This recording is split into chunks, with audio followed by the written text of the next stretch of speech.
Akshay Jain. I'm managing a company called Namo e-waste.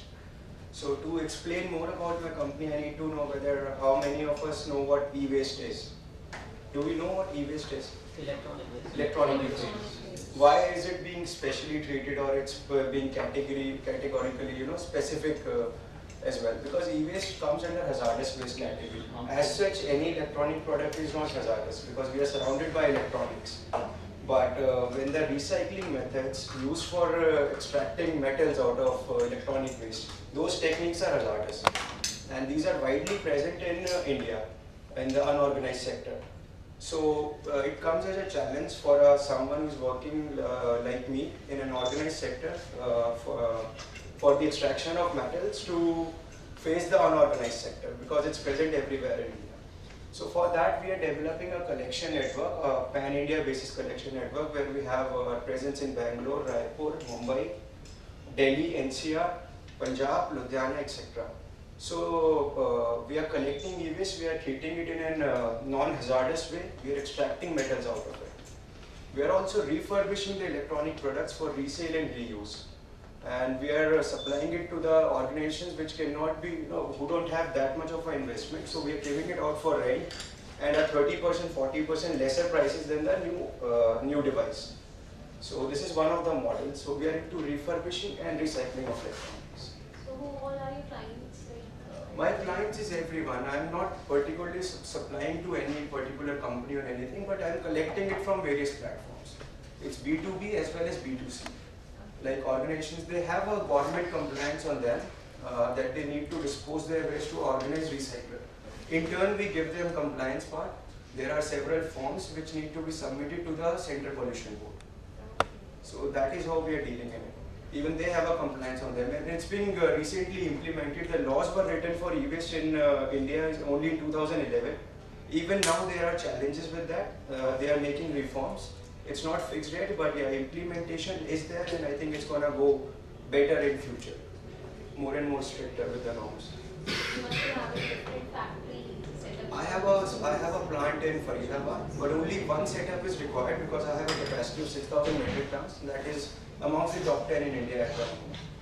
For collection channels, we have to go, region-wise or zone-wise. So we have collection centers in major cities of India. Like Bangalore, Hyderabad, they are all IT hubs. So majority of these materials is coming from Bangalore, Hyderabad and Gurgaon and Noida. These are the IT and startup hubs in India.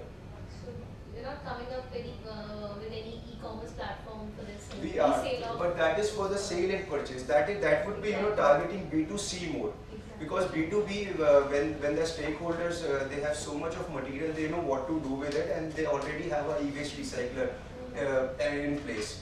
But with the new companies, actually the thing is awareness in e-waste. There is still very less awareness about e-waste in India. So what we are doing at the moment is making that collection center work and creating more and more awareness through social media platforms, through various activities, awareness campaigns in RWAs, organizations, schools, colleges. So this is one. Selling model online, what we are doing is created an application called Planet Namo. It's used for buying and selling of refurbished and old electronic stuff. So as I told you, renting is one of the dimensions in that. And we are also doing we are also collecting the inventories from all the dealers across India, and even they can purchase their material, like they can trade within themselves through auctions or bulk this thing. Planet Namo is just It's an upcoming application. It will be live in about 5 to 6 days. It's just a new wing to it. It's completely different from Namo e-waste. What we are doing in e-waste is online portal. You will be going for that. Yeah, it will be live in about 5 days. But it's completely different from Namo e-waste. Namo e-waste is a recycling company. Okay. It's an e-waste recycling company. So we are providing an end-to-life solution without affecting the environment or without affecting the surroundings. Just on the outskirts of Faridabad. Just at the start of Faridabad. We are very close to the Delhi. We are a non-polluting plant. It's a zero waste factory. That is what the process is about. That is where the technology comes in. So we have a completely non-hazardous, zero polluting process for treatment. It's a dry separation and shredding and separation method. What is the process for this? Shredding and separating. That's all. That's it. There are various 3 stages of shredding. So we are shredding it to the less than 1 mm of the size. It's in a granulated powder form. And then we are separating it through various things, like we have an electrostatic separator as well. So it's a new technology. It's the first time it's being used in India. And we got it like 2 years back. So this company is in... You having engineers or something? Which technology? I am the engineer. Which technology? This technology for You were saying that it is a new technology in India. dry separating and shredding method, because earlier it was all wet process. They were using water and chemicals to treat this waste. So it was a factory, but it was polluting. So mine is a zero waste factory. There is no emission in terms of water, chemical, air, or anything else. So whatever we are generating as a waste, we have a tie-up with a government facility that's called TSDF site. So that all that waste is going directly to the TSDF. That is only about 15 to 20% of our volume. How did you come up with such a different concept? See, I did my MBA from London, and if you see Europe countries, they have a waste management, super waste management system in place. So what happens to a laptop in Germany? Like if you're done with your laptop, if you want to throw it or recycle it or whatever, you can keep it outside your house. And this is a 72 hours compliance. If someone comes and picks it up in 72 hours, then it's his. Otherwise, you have to take your laptop back, take it to a recycler, paying 35 euros for a laptop and get it recycled. These are the kind of norms that they have. For getting it recycled. They have to pay to the recycler. We don't expect the same thing in India, of course, because Exactly. in India we have a price for everything, even the dust, even plastic and everything. They'll ask for the money in return. They are asking for the money, and I am paying that, but still the business works out even in that ways. Even when you're paying, it's still workable. They might call a bomb squad also, that must be bomb. Yeah. Exactly. They can do anything. See, that is why I'm saying the major focus is on awareness at the moment. Yes. B2B is going great. Yeah, B2B, they have this compliance norm, so they will eventually have to find a recycler and they will come to us. But in B2C, there is a lack of awareness. First of all, we have to create that awareness around us with the help of course, there are government bodies working You need with to take that route. So from B2C, then you can No, we create have to, awareness. for our sustainability, mine is a 6,000 metric ton capacity. So I have to feed my plant first of all to be running, to be getting those money for these awareness campaigns and other stuff. So initially my target is B2B. That is where the majority of the volumes are coming in from. B2C is just a the thing for future. Probably in 2 to 5 years we'll be able to set up a logistic network, reverse logistics, because here it's reverse logistics. So that is even harder to manage.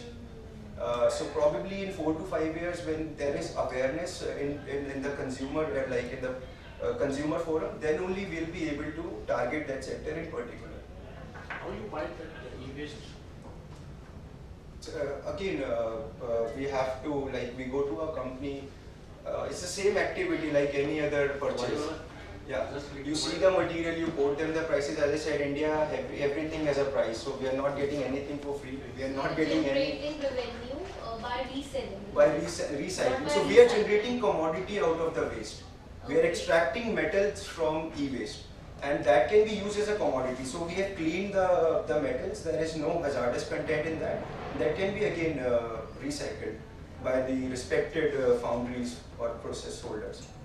So how you are doing this awareness campaign, or are you marketing? Or Through various, first of all, social media, of course it's there, and then we go to these RWs. We are doing a weekly event, like every Saturday, Sunday. My team is going to some place, some organization, some resident association or some community where we are doing this awareness campaign. So we are trying to explain that what are the hazards of e-waste and what people can actually do about it to be more responsible with their discreted electronic stuff. That's the logic. Do it on Earth Day. Earth Day. Yeah, Earth Day. We were running an ad campaign on CNBC as well. They were. Probably approach the schools as well. We are doing that. And we are getting very good responses from schools, because these children are very aware of that. not aware of that, but see, in 90s, if you remember, when I was in school, there was a campaign against plastic bags. So we were making paper bags in school Exactly. in 90s. It's We still did there. that. It's still there. And I think there was a very good awareness suddenly amongst children, and we, like I told my mom not to buy that thing in a plastic bag, and we made these paper bags ourselves. So similarly, when you go to a school, the basic, because in school it targets the basics, foundation of a human being. So when they are aware, like they're even helping us collect waste, like they're getting USBs and old earphones and all from their homes, and they're giving it to the EVS bin. So we are placing bins at all these You different can get all those exhibitions done at school. exhibitions.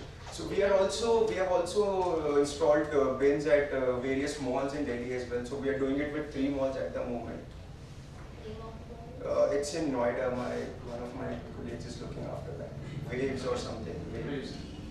I think so. We've got 2 or 3 malls, colleges, organizations. So we are also placing bins directly there.